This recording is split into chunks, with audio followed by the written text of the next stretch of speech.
I first met Kirk Smith over 20 years ago, and I was very impressed by his emphasis on the importance of indoor air pollution, particularly in developing countries, when the rest of the environmental health community was focused on outdoor air pollution.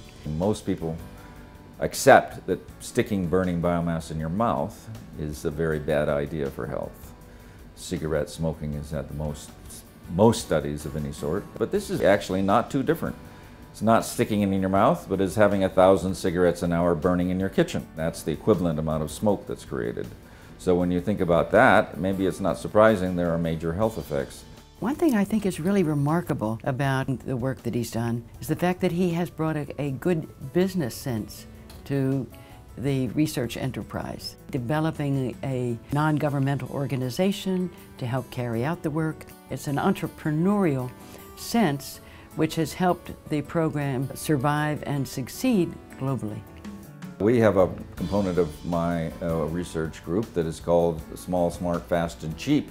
The current devices available commercially are $5,000 and up. Much too expensive for us to leave around in village houses. So some years ago I had the idea of why don't we adapt smoke alarms, which are built literally by the hundreds of millions. They're very inexpensive per unit technology. They're designed for a different purpose, but we just throw out all of their electronics and take the sensor they develop and put on our own electronics, and we've developed a monitor that is smarter, faster, and cheaper, far cheaper than the commercial devices. To bring the air pollution exposures down to levels that would be considered close to healthy requires actually better combustion, so you get less smoke in the first place.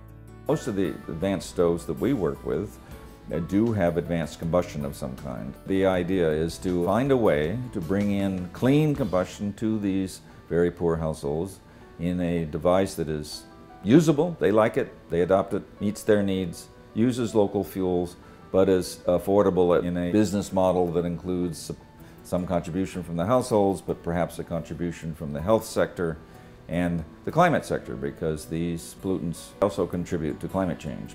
I think that this recognition, in concert with the other recognitions of Kirk's work, will add to the increasing attention being given to the importance of indoor air pollution as one of the world's greatest health threats, along with HIV, along with malaria, tuberculosis.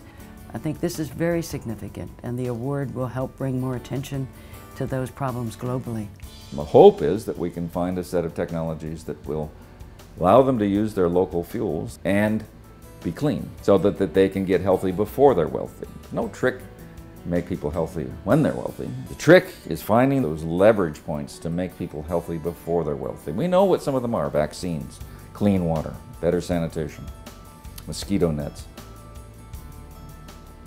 We're trying to find the set of technologies that will work for household air pollution.